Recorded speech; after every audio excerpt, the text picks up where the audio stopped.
We are so excited that you're joining us today. My name is Kirsten Dufour. I am Assistant Director and Project Manager at Get to College. And today we are going to be talking all about career assessments. You probably have been asked through the years, what do you want to do when you grow up? And an answer to that sometimes is, I don't know. And that's okay. What we're going to do today is we're going to look at a free resource offered by Get to College to hopefully help you decide what you want to do when you grow up, or if you're already grown up and you're trying to figure out what are your next steps. Using this resource, whether you find yourself in lieu of COVID, furloughed or unemployed, or just looking for a shift in careers, this is a great resource regardless if you're entering the workforce for the first time, in the workforce for a little while, or entering college and trying to decide on your major. Again, my name is Kirsten Dufour, and we're excited that you're joining us today. So what we're going to be going over in the next few minutes is the overview of why career assessments are useful, what career assessment is available free to you from Get to College. We're also going to go over what are the expectations once you get into that career assessment and look at that. We're going to look at what are the next steps after you've taken this interest inventory, and then kind of linking it together as far as how this affects your college search and your college plans. So let's go ahead and dig in. One thing that we want to make sure that you know is that this is not a test. The career assessments are based off of your personality or based off your interests. So there are no right or wrong answers. Why this is important and why it can be useful to you is it helps you discover your interests and link to your career. We all know that a lot of our life is going to be spent working, so might as well enjoy what we do. And finding a career that has our interests, that link with our passion, that fulfill us, is going to make us enjoy going to work every day more than just a job and just a task. So finding something that matches that interest is going to be really helpful for you. And we want to provide that for you in our career assessment. So Get to College offers a free career assessment on our website. We're going to take a look at it in just a second. It is My Next Move, which is provided by ONET Online, which is a great resource and website that we're going to refer to quite frequently, provided by the U.S. Bureau of Labor and Statistics. So it gives all of these robust data points into this really nicely created interest survey with the strong interest survey linking. So essentially, we know your interests change over time, and that's okay. So maybe right now you're watching this and you're like, okay, I'm trying to figure out what I'm majoring in and which college I'm going to that has that major. I don't necessarily know what I'm going to do the rest of my life. Or if you're maybe in the workforce already, like we mentioned earlier, and you want to shift into a different career field, your interests will be different than when you were choosing your college major, and that's okay too. But knowing the trends, knowing what fulfills you, knowing a little bit of yourself will be really helpful. And this interest survey kind of pulls into that by giving us career clusters that kind of fit our interests generally and the type of tasks that we enjoy doing. So what we're going to do is we're going to look at what the career interest survey looks like. So when you go to the Get to College website, underneath student and families, you'll find the career interest survey. The career interest survey is here, hyperlinked to the ONET interest profile. When you click on this, it will take you into then My Next Move. So what to expect in this? There are 60 questions that you're going to be asked. And it's not necessarily questions about your personality, but rather questions about what you're interested in, type of tasks. And so what you're going to see is you have the option to really strongly dislike something or really strongly like something, and a combination in between. My advice to you as you go into this is to, if you have an inclining one way, liking or disliking or the other, indicate that, because your results will refine on the backside stronger if you have an indication. But that's okay. Sometimes you're unsure. And what the good thing about this is it's not going to give you a list of names of jobs. It's actually going to give you scenarios of tasks that go within careers. So that way you're not having to know what every single career is, but rather just understanding, would I like this task day to day, or would I not really be interested in this task?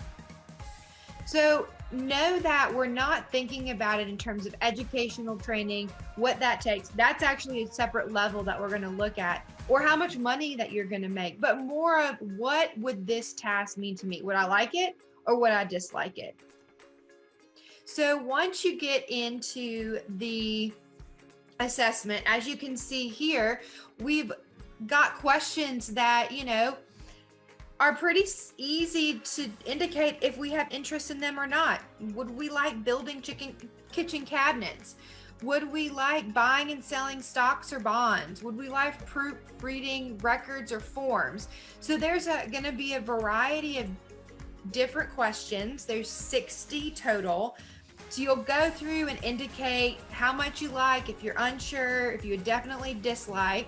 And once you've made it all the way through, you can go and review your answers. You can go and look at your unsure answers and see if you want to review those. It doesn't take very long to take this, which is nice. And then once you've gone through, it actually gives you your different career clusters. So as you can see, we've got realistic. These are the doers. These are more of the hands-on type of career clusters. We've got the investigative. These are the thinkers.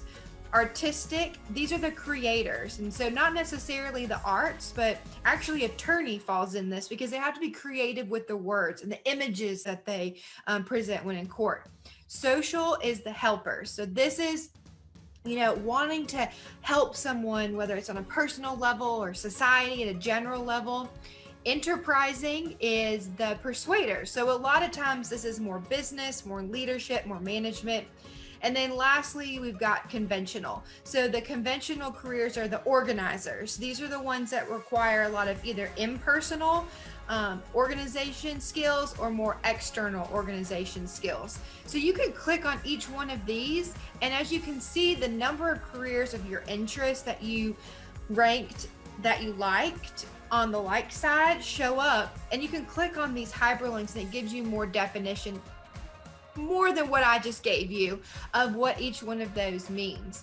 But before we look at the careers, we also need to look at the job zones. So what the job zones are is essentially what's your education and preparedness level. So one thing that you want to consider is, how much education is this going to require? And if you don't love school, that's okay. There are lots of careers out there that require only 1 year post-grad, high school grad, and you can be in the workforce making really great money. If you love school and want to go for a long time, that's great too. It's up to you. You want to set yourself up for success, whether it's changing careers and you're like, I'm in this career, I need a quick program that I can do, or you're planning for advanced degrees, trying to figure out what that opportunity would open up to you. So the zones briefly are little or no job preparation. This would be being able to go into the workforce in this area immediately with whatever skill sets you're bringing as of today. Some job preparation, this generally is going to require higher than a high school diploma. So some sort of, prior experience in the field. Medium job preparation, this is going to be like an associate's degree. Usually some job preparation is maybe like a certification in industry something, or a 1 year certificate program. Medium job preparation is going to be an associate's degree. A high job preparation is going to be about a bachelor's degree requirement. And then extensive job preparation would be like a master's or a professional degree, such as like a doctorate, or a JD for a law degree, that type of thing, a specialized post-bachelor's program. So depending on your education level that you're interested in, you can then choose, what do I want the careers to list as with my interests, and then what type of education preparedness level do I want.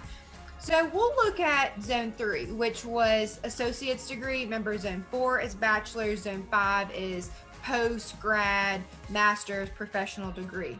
So we're going to look at least an associate's degree requirement. So then it breaks down all of the careers that we looked at in the different career clusters, the number that are available within the zone 3. So at least an associate's. And it gives us our careers. So what you can do from here is you can click on any one of these. Let's look at flight attendant. I love to fly. I love to travel. This would be a really cool job. So when you click on each one of these, it's opening in a new tab, and it's going to show us not only a lot of words, which I get a lot of overwhelmed by a lot of words, but a video that actually indicates what are these job duties? What would the opportunities positive be in this job? So you can watch the video. One thing I definitely want to highlight is what they do.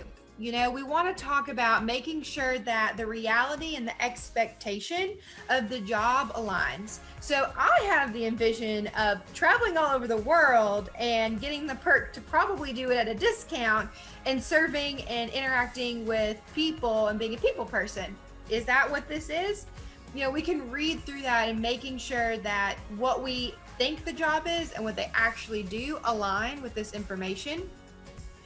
Other things that are really important here, gives you your knowledge, skills, your abilities, your personality traits, technology that you need to be familiar with, education. So it indicates what type of common education standard for this career field.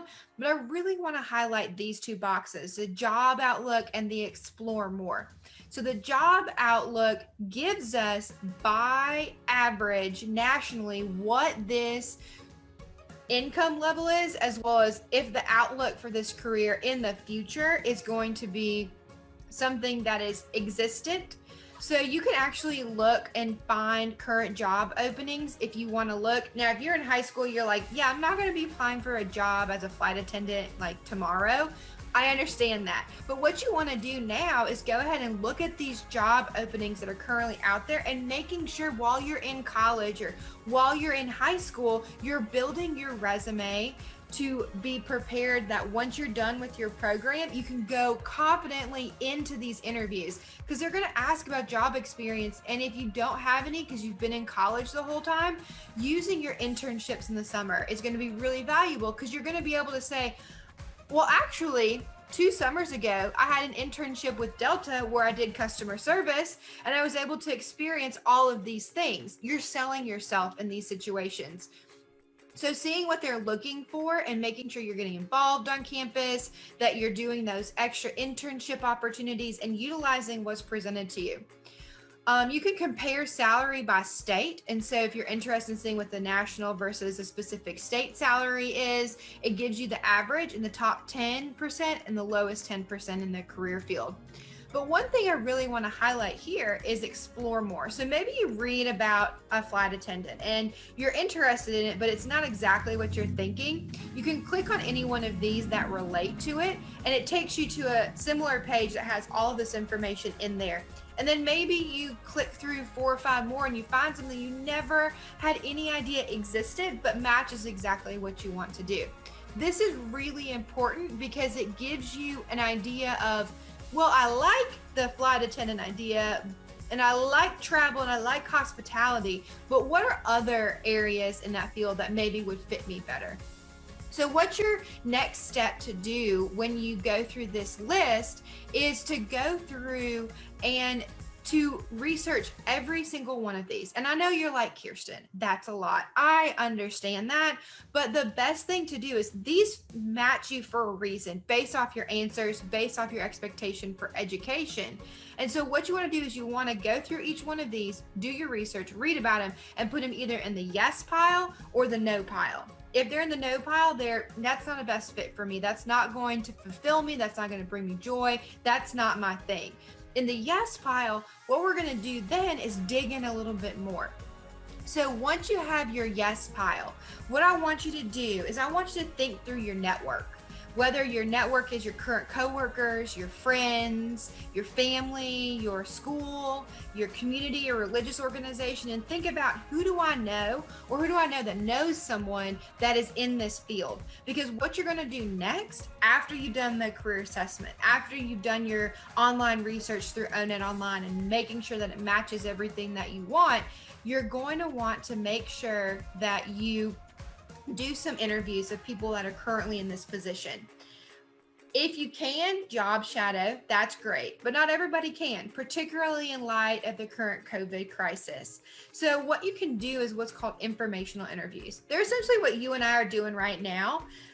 Screen time, asking questions, talking about a career. So making sure that you ask them, what does your day-to-day look like? Like, what exactly are you doing every single day in your normal task? Is every day the same, or are they different? Because that's important. One example that I have of reality versus expectation, my dad was an environmental engineer. A lot of students I meet with want to be engineers, and I hope you achieve your dream, but I want to make sure that you are aware of what exactly that means.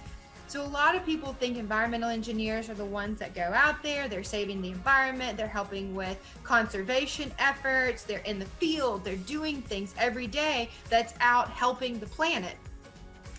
Well, I'm sure that there some are, but a lot of them work for organizations or companies or for governments that, in my dad's case, he was a federal contract worker. So where he went one day a week in the field, tested groundwater, made sure there wasn't environmental issues, but the other 29 days that he was working was behind a desk writing reports with that information he got on that one day of groundwater testing.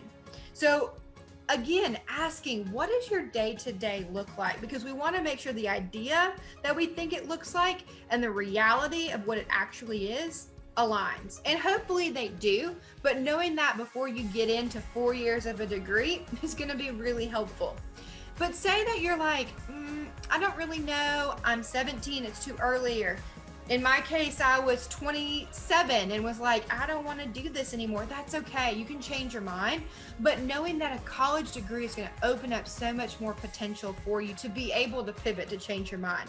I have a business degree as my undergrad. I have a master's degree in education. I'm here talking to you about your next career moves. So it's okay to change your mind, but think about, what do I generally have interest in? What am I going to enjoy writing papers on? What am I going to enjoy learning about?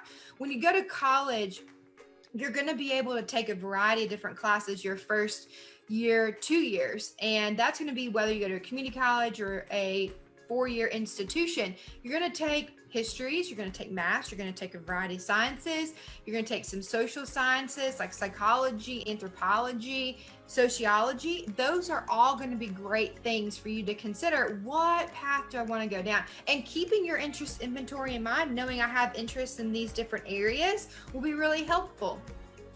One thing I definitely want to talk about too is, just because you have an idea that you want to work in a specific sector doesn't mean that you have to rule it out because what you initially think is something that is not appealing to you when you go do these informational interviews or job shadowing.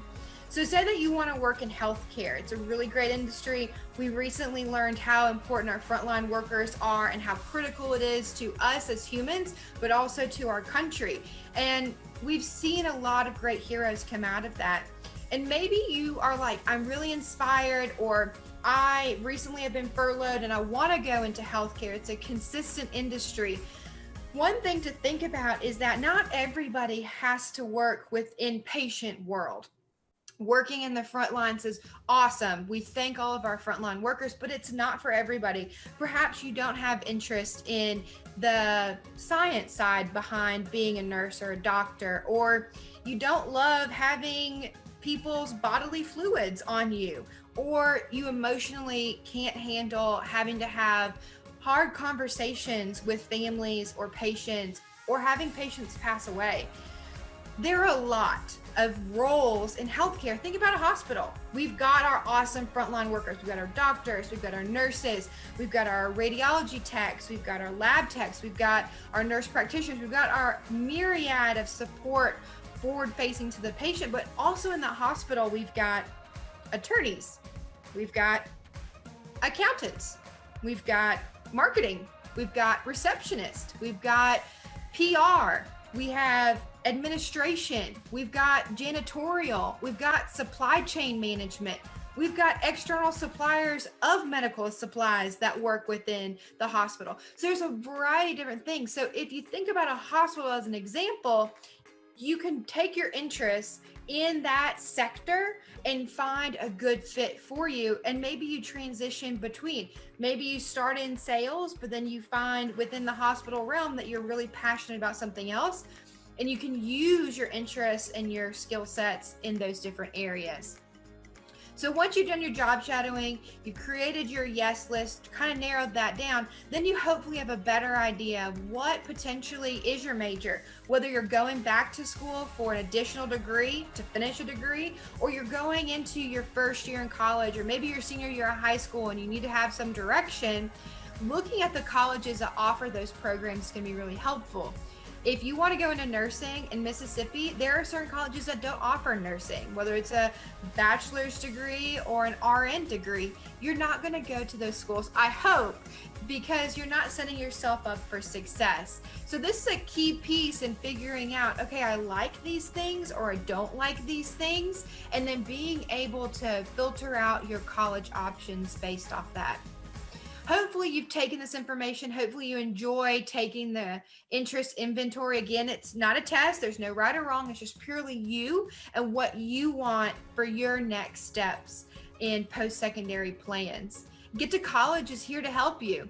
You can find us an appointment on our website, gettocollege.org. As you saw, you can make an appointment online. We are still meeting with students to talk one-on-one, or what does my college search look like?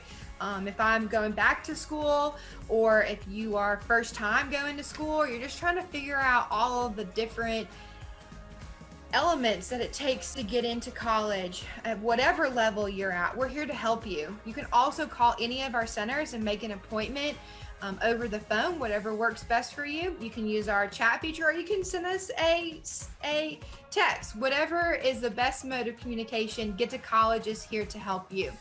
Thanks for joining us today, and we look forward to our future chats about your college planning.